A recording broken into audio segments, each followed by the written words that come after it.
السلام علیکم ورحمۃ اللہ وبرکاتہ۔ محترم بھائیوں، بزرگوں، دوستوں، یہ ہمارا اصلاح معاشرہ کا 345واں سبق ہے۔ محترم بزرگوں، ایک نیوز میں نے پڑھا آسام کے تعلق سے کہ آسام کی گورنمنٹ نے جمعہ کے دن مدرسوں میں جو چھٹی ملتی تھی اس کے اوپر پابندی لگا دی، اور وہاں کے منسٹر نے یہ کہا کہ یہ کوئی پاکستان یا بنگلہ دیش نہیں ہے جہاں پہ جمعہ کے دن چھٹی دی جا رہی ہے، یہ ہندوستان ہے، اس لیے یہاں پہ بھی اتوار اور سنڈے کے دن چھٹی دی جائے گی۔ محترم بزرگوں، یہ صرف پہلا حکم نہیں ہے، کیونکہ اب B J P government Assam میں آ چکی ہے، تو ان کے جو ایجنڈے ہیں وہ اس سے بھی خطرناک ہے۔ اب ان کا اگلا ایجنڈا ہے کہ آسام میں رہنے والے ہر مسلمان کے ریسیڈینشیل پروف کو ویریفائی کیا جائے گا اس کے باپ داداؤں کے ساتھ کہ وہ اوریجنل آسامی ہے یا نہیں ہے، اور اگر نہیں ہے تو اس کو لات مار کے بنگلہ دیش کے بارڈر کے پاس لے جا کے بنگلہ دیش میں ڈھکیل دیا جائے گا، چل بابا چل، تیرے کو انڈیا میں رہنے کا کوئی حق نہیں ہے۔ یہ ان کا ایجنڈا ہے، کیونکہ جب الیکشن ہونے والے تھے تبھی انہوں نے کہا تھا کہ جتنے بنگلہ دیشی یہاں پہ آسام میں رہ رہے ہیں اور گھسے ہوئے ہیں ان کو سب کو جمع کر کے سیدھا لات مار کے ان کو واپس بنگلہ دیش میں بھیج دیا جائے گا، اس لیے کہ ہندوستان میں رہنے کا ان کو کوئی ادھیکار اور کوئی حق نہیں ہے۔ وہی آسام ہے جہاں پہ مسلمانوں کا ایسا دبدبہ تھا، ایسا رعب تھا، جب مولانا بدر الدین اجمل صاحب کا طوطی بولتا تھا۔ مولانا بدر الدین اجمل صاحب کی جو پارٹی ہے اس کے وہاں پہ 25 سے زیادہ ایم ایل اے تھے، حکومت میں وہ گورنمنٹ میں حصے دار تھے، ان کے منسٹرز تھے، تو مسلمانوں کا ایسا رعب، ایسا دبدبہ تھا کہ جو بات مسلمان چاہے وہ اپنے من سے کیا کرتے تھے۔ مگر آج آسام کا اتنا برا حال کیوں ہو چکا ہے کہ جہاں ان کا طوطی بولتا تھا، اب یہ نوبت آ چکی ہے کہ بوریا بستر سمیٹ کے بنگلہ دیش کے بارڈر سے ان کو روانگی کے آداب دینے کی گورنمنٹ پلاننگ اور پروگرام بنا رہی ہے۔ اس کی اگر ہم تھوڑی سی بھی تحقیق کریں گے، مطالعہ کریں گے، ایک دم واضح طور پہ ہمارے سامنے علامہ اقبال رحمۃ اللہ علیہ کا وہ جو شعر تھا وہ کھل کے ہمارے سامنے آ جائے گا کہ ایک ہو جائے تو بن سکتے ہیں خورشید مبین، ورنہ ان بکھرے ہوئے تاروں سے کیا بات بنے۔ جب یہ ایک تھے اور انہوں نے ایک مولانا بدر الدین اجمل کو اپنا قائد سمجھا تھا، اپنا بڑا سمجھا تھا، اپنا بزرگ سمجھا تھا، اپنا امیر سمجھا تھا، اس وقت پوری قوم ان کے پیچھے تھی اور سب نے مل کر ان کی آواز پہ لبیک کہا، ان کے پارٹی کو ووٹ دیا، لیڈ کے ساتھ میں آئے، یہاں تک کہ سینٹرل گورنمنٹ میں یہ لوگ بھاگیدار اور حصے دار بنے منموہن سنگھ گورنمنٹ کے۔ مگر جب اس قوم میں شانہ پن آ گیا، جب اللہ تبارک و تعالیٰ کی طرف سے وسعت آ گئی، جب تھوڑی سی فراخی آ گئی، اور جب لوگوں کو یہ لگنے لگا کہ اب ہم کو مولانا بدر الدین اجمل کی کیا ضرورت ہے، ہمارے میں کا ہر آدمی لیڈر بن سکتا ہے، ہمارے میں کا ہر آدمی قائد بن سکتا ہے، ہمارے میں کا ہر آدمی شانہ ہے، 1.5 شانہ ہے، ہم خود امیر بن سکتے ہیں، ہم کو بھی عمارت کے اندر حصے داری چاہیے۔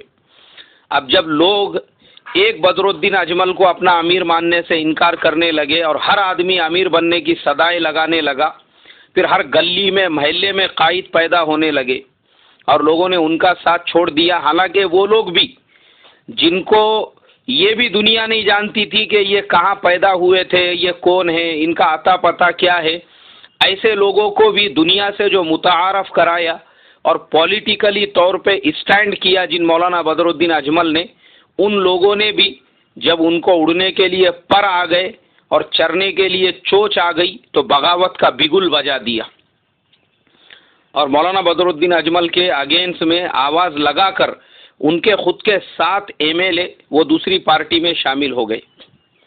جن کو مولانا بدرالدین اجمل نے چلنا اور اڑنا سکھایا تھا، MLA بنایا تھا، انہوں نے ہی ان کے ساتھ میں بغاوت کر دی. اور پھر بغاوت کا نتیجہ یہ ہوا کہ مسلمان جو 30% آسام کے اندر بسے ہوئے ہیں، ان کی پوری کیا پوری طاقت پھسپھسے جھاگ کی طرح سے ہو گئی، اور وہ پھسپھسا جھاگ جیسے کچھ نہیں کر سکتا، ایسے ہی 30% مسلمانوں کی طاقت جب منتشر ہو گئی تو BJP پورے لیڈ کے ساتھ میں وہاں پہ آ گئی. کسی نے تصور بھی نہیں کیا تھا کہ آسام جیسے اسٹیٹ میں بھی BJP آ سکتی ہے، جہاں پہ کانگریس کا توتی بولتا تھا، وہاں پہ BJP نے آنے کے بعد اپنے ایجنڈے کو پہلے لاگو کیا، اور پہلا کام تو انہوں نے کر دیا کہ مدرسوں کے جمعہ کے چھٹی پہ پابندی لگا دی. مسلمانوں، یہ خالی جمعہ پہ پابندی نہیں ہے، ابھی دیکھو آگے کیا کیا ہونے والا ہے. آگے تمہارے جو سلیبس تم مدرسے میں پڑھاتے ہیں اس پہ پابندی لگیں گی. گورنمنٹ یہ کہیں گی یہاں پہ تمہارا قرآن حدیث والا سلیبس نہیں چلے گا، یہاں تمہارا عربی والا سلیبس نہیں چلے گا، وہ بھی ہم طے کریں گے. جو ہم بولیں گے وہ پڑھانا پڑے گا، اور وہ تم کو پڑھانا ہی پڑے گا. وہاں پہ تمہارے باپ کی بھی نہیں چلیں گی. کیوں؟ اس لیے کہ تم نے اپنے ہاتھوں سے اپنی طاقت کو منتشر کر دیا. اور یہی ایجنڈا ہے، یاد رکھو. آہستہ آہستہ جب بھی مسلمان نادان ہوئے اور ان کی طاقت اس طریقے سے منتشر ہو گئی، کسی ایک کو اپنا امیر ماننے تیار نہیں، بڑا ماننے تیار نہیں، قائد ماننے تیار نہیں. جب گلی گلی میں امیر اور قائد پیدا ہونے لگ گئے، جب گلی گلی میں اپنے آپ کو بڑا اور شانہ سمجھنے والے پیدا ہو گئے، تو ان ملکوں کا حال وہی ہوا جو آج اسپین کا حال ہے، رشیا کا حال ہے، عراق کا حال ہے، لیبیا کا حال ہے. وہ عراق جس کو صدام حسین نے جنت کا نمونہ بنایا تھا، جس کو صدام حسین نے پوری طرح سے سجا کر اور سنوار کر خوبصورت بنایا تھا، جب وہاں کے لوگ اپنے امیر کے اگینسٹ میں کھڑے ہو گئے، جب وہاں کے لوگ اپنے بڑے کے خلاف کھڑے ہو گئے، لوگ ان کو قائد ماننے تیار نہیں ہوئے اور اندر ہی اندر امریکہ سے ہاتھ ملائے، تو آج دیکھو تب سے لے کے اب تک 20 لاکھ سے زیادہ لوگ وہاں پہ مر چکے ہیں. ہر 8 دن میں ایک مرتبہ کہیں نہ کہیں پہ بم بلاسٹ ہے. لوگ اپنے لوگوں کی جانوں کے دشمن بنے ہوئے ہیں. عصر کی نماز کے بعد میں کوئی گھر سے باہر وہاں پہ نکل نہیں سکتا. اتنا برا حال ہو چکا ہے، کھنڈر میں وہ ملک تبدیل ہو چکا ہے. آج وہاں پہ لوگ روٹیوں کے لیے محتاج ہے. کیوں اتنا برا حال ہوا؟ کیونکہ ہر آدمی جب شانہ بن گیا، ہر آدمی جب 1.5 شانہ بن گیا، ہر ایک اپنے آپ کو ہوشیار سمجھنے لگا، اور اپنے ہی امیر اور اپنے ہی بڑوں کے خلاف میں جب بغاوت کے لوگوں نے بگل بجا دیے، ان ملکوں کا حال وہی ہوا. اور دیکھو، یاد رکھو، اس ملک ہندوستان کا بھی آخر میں وہی ہونے والا ہے. یہ بھی دوسرا اسپین بننے والا ہے، یہ بھی دوسرا رشیا بننے والا ہے. پہلے گجرات گورنمنٹ نے گائے کے گوشت پہ پابندی لگائی، اس کے بعد راجستھان گورنمنٹ نے پابندی لگائی، پھر مدھیہ پردیش گورنمنٹ نے پابندی لگائی، پھر مہاراشٹرا گورنمنٹ نے پابندی لگائی. اب ہوتے ہوتے پورے ملک میں پابندی ہو جائے گی. راجستھان گورنمنٹ نے یہ فیصلہ لیا کہ مدرسے میں داخل ہونے والا ہر بچہ، اس کا پورا ریکارڈ ایریا پولیس اسٹیشن میں ہونا چاہیے. کل یہ گجرات گورنمنٹ بھی نافذ کریں گی. پرسوں مہاراشٹرا گورنمنٹ، مدھیہ پردیش گورنمنٹ، پورے ملک میں پھر یہ قانون بنے گا. کیوں؟ مسلمانوں نے اپنے ہاتھوں سے اپنی طاقت کو منتشر کر دیا، پھسپھسا کر دیا، اپنا دم ختم کر دیا. اتحاد کی جو طاقت تھی. تو اور جہاں یہ حال ہوتا ہے وہی ہوتا ہے جو آج آسام میں ہوا. جمعہ کے چھٹی پہ پابندی لگی، دوسرا اعلان ہو چکا ہے. ابھی دیکھو تمہارے گھر گھر میں آ کے کس طریقے سے تمہارے پورے بایو ڈیٹا کو چیک کیا جاتا ہے، تمہارا الیکشن کارڈ، تمہارا آدھار کارڈ، پوری معلومات لی جاتی ہے تمہارے ریسیڈینشیل پروف کی، اور کس طریقے سے گورنمنٹ آ کے تحقیق کرتی ہے. وہ تو ابھی باقی ہے. یہ کائی کی سزا ہے؟ اپنے امیر سے بغاوت کرنے کی. اپنے آپ کو ہوشیار، ایک کی چھتر چھایا میں رہتے تھے، یہ نوبت نہیں آتی تھی. وہ اکیلا شیر مولانا بدرالدین اجمل سب کو نمٹنے کے لیے کافی تھا. لیکن واقعی میں یہ تمام حالات میں تعریف کروں گا ہمارے مہاراشٹرا کے مسلمانوں کی. میں ہمیشہ ہمارے مہاراشٹرا کے مسلمانوں کو برا بھلا کہا کرتا تھا اپنے اسباق کے اندر کہ ہمارے مہاراشٹر کے مسلمان متحد نہیں ہوتے، اور ہمارے مسلمان مہاراشٹرا کے جو ہے غیر دانش مند ہے. مگر یہ جو نگر پریشد کے الیکشن ہوئے، جس میں مہاراشٹر کے مسلمانوں نے جو دانش مندی کا ثبوت دیا اور جو عقل مندی کا ثبوت دیا، واقعی میں قابل تعریف ہے.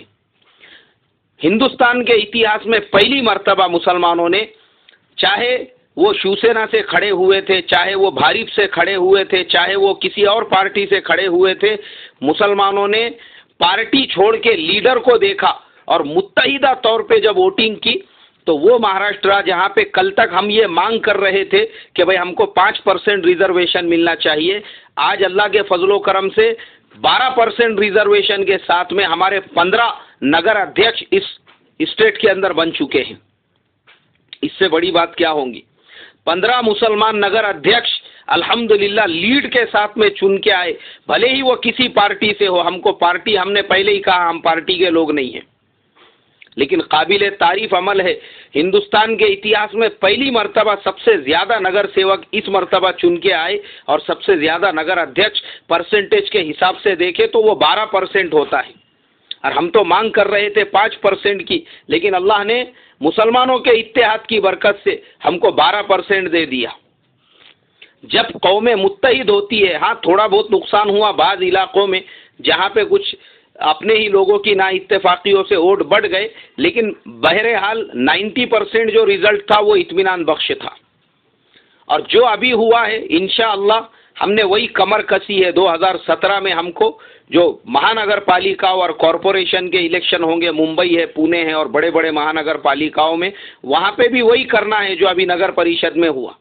ایک لیڈر کو پکڑ کے، پارٹی کوئی بھی ہو، ایک لیڈر کو پکڑ کے اس کو متحدہ طور پہ جو ہے اس کا ساتھ دینا ہے۔ اگر اس طریقے کا اتفاق جو نگر پریشد میں مسلمانوں میں ہوا، مہانگر پالیکاؤں میں بھی اگر آ جائے تو بامبے سے 50 مسلم نگر سیوک چن کے آنا کوئی بڑی بات نہیں ہے، پونے سے 15 مسلم نگر سیوک چن کے آنا کوئی بڑی بات نہیں ہے۔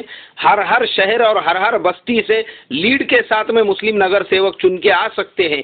شرط یہ ہے کہ مسلمان متحد ہو کر کسی ایک کو اپنا قائد اور امیر ماننے کے لیے تیار ہو، ضرور اللہ تبارک و تعالی کامیاب کریں گے۔ اس کے لیے میرے تمام محترم بھائیوں، بزرگوں، دوستوں، جتنے بھی سننے والے، ان سے وہی ریکویسٹ کروں گا کہ یاد رکھو، قومیں وہ کامیاب ہوتی ہے جو کسی کو اپنا بڑا اور کسی کو اپنا امیر اور کسی کو اپنا قائد سمجھتی ہے۔ جس قوم میں گلی گلی میں ہوشیار اور شانے پیدا ہو جاتے ہیں نا، وہی حال ہوتا ہے جو آج آسام کے مسلمانوں کا ہو رہا ہے۔ 30% آبادی ہونے کے باوجود گورنمنٹ کے اگینسٹ میں کچھ نہیں کر سکتے۔ بس اللہ تبارک و تعالی ہم تمام کو سمجھ عطا فرمائے، ہمارے اندر اتحاد پیدا فرمائے، اتفاق پیدا فرمائے، اور گلی گلی میں شانہ بننے سے اور گلی گلی کے قائد اور ذمہ دار بننے سے میری تمہاری حفاظت فرمائے۔